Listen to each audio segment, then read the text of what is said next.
नमस्कार दोस्तों। श्राद्ध पितरों को समर्पित श्रद्धा होती है हमारी और पितृगण की संतुष्टि और अपने कल्याण के लिए श्राद्ध कर्म में श्रद्धा तो ज़रूरी है ही, साथ में सही विधान के बारे में भी जानना अति आवश्यक है ताकि पितृ प्रसन्न होकर हमें आशीर्वाद दें। हमारे शास्त्रों में श्राद्ध करने की अनिवार्यता बताई गई है दोस्तों। और शास्त्रों के अनुसार श्राद्ध कर्म जब किया जाता है और पुत्र यह कार्य करता है तो पुत्र पितृ ऋण से मुक्त हो सकता है और इसलिए पुत्र पौत्र आदि को पूर्वजों के निमित्त श्राद्ध श्रद्धा पूर्वक करने का विधान है, जिसमें उन मृत प्राणियों को परलोक या अन्य लोकों में भी सुख की प्राप्ति होती है। देखिए, श्राद्ध की बात आती है तो कई बार मन में आता है प्रश्न और कई लोगों ने भी पूछा कि श्राद्ध करने का समय क्या है सही। देखिए, जिस दिन आपके घर श्राद्ध तिथि हो उस दिन सूर्योदय से लेकर दिन के 12 बजे तक ही श्राद्ध करने का प्रयास करें। इसके पहले ही ब्राह्मण से आप तर्पण करा लीजिए। और श्राद्ध करने के लिए आप कच्चा दूध, गंगा जल और शहद होता है वह, और वस्त्र हो गए, कुश जो कुशा होती है बहुत ज़्यादा ज़रूरी होती है, और अभिजीत मुहूर्त और तिल मुख्य रूप से यह अनिवार्य होते हैं। भगवान विष्णु के पसीने से दोस्तों तिल और रोम से कुश की उत्पत्ति हुई है, इसलिए इनका उपयोग श्राद्ध कर्म में अति आवश्यक माना जाता है। और अगर आप तुलसी दल से भी पिंडदान करने का हमारे यहाँ कई जगह विधान होता है। अगर आप तुलसी दल को भी यूज़ करते हैं इसमें तो अति अच्छी बात होती है, प्रसन्नता वाली बात होती है। इससे भी पितृ पूर्ण तृप्त होकर आशीर्वाद देते हैं, इसलिए श्राद्ध कर्म में तुलसी दल भी शामिल करें। जब तक श्राद्ध कर्म ना हो कुछ ग्रहण आपको नहीं करना चाहिए। कुशा के आसन पर स्वयं बैठें और ब्राह्मण को बिठाएं। कोई भी आसन हो, अगर कुशा नहीं है तो कोई भी आसन आप जो प्रयोग में लाते हैं वह आप यूज़ कीजिए। अगर स्वयं श्राद्ध कर्म करना हो तो आसन को जल से पवित्र ज़रूर कर लीजिए। इस दिन निमंत्रित जो ब्राह्मण होते हैं उसके पैर छूकर पैर ज़रूर धोएं।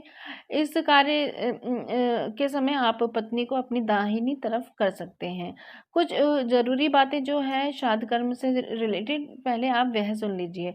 ब्राह्मण भोजन से पहले पंचबलि यानी कि गाय को, कुत्ते को, कौवे को, देवता और चींटी के लिए सामग्री पत्ते पर ज़रूर निकालें दोस्तों। और जब भी आप यह श्राद्ध पक्ष आप करने के लिए बैठे तो आपकी जो दिशा है वह किस तरफ होनी चाहिए।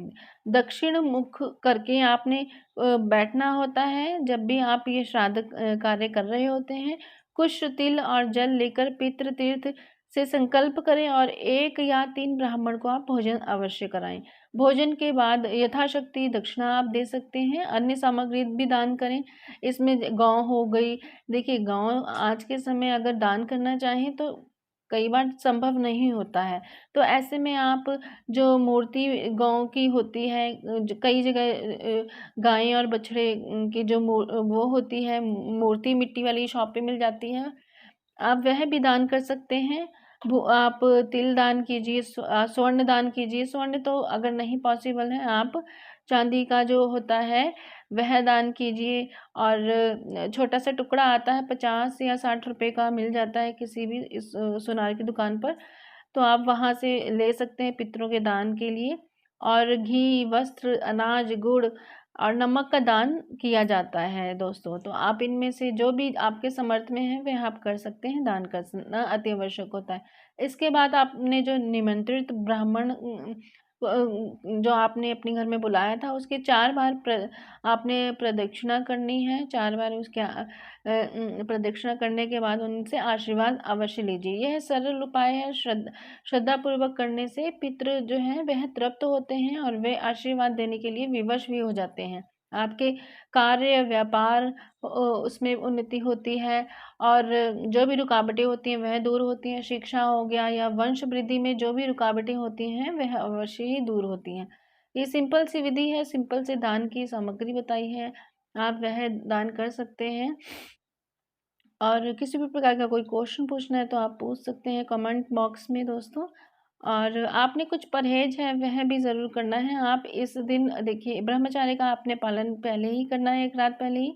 और श्राद्ध में आपने राजमा, मसूर, अरहर, गाजर हो गया, कुम्हेड़ा हो गया या गोल लौकी हो गई, बैंगन हो गया, शलगम हो गया, हींग, लहसुन, प्याज, काला नमक, काला जीरा, यह और सिंघाड़ा, जामुन, कैथ, महुआ, चना आदि, यह सब चीज़ों से आपने परहेज करना है। यह सब चीज़ें आपने नहीं बनानी है। इस बात का आप ज़रूर ध्यान रखिए। तो वीडियो अच्छी लगी है प्लीज़ दोस्तों लाइक कीजिए, औरों के साथ ज़रूर शेयर कीजिए और चैनल को सब्सक्राइब करना मत भूलिए।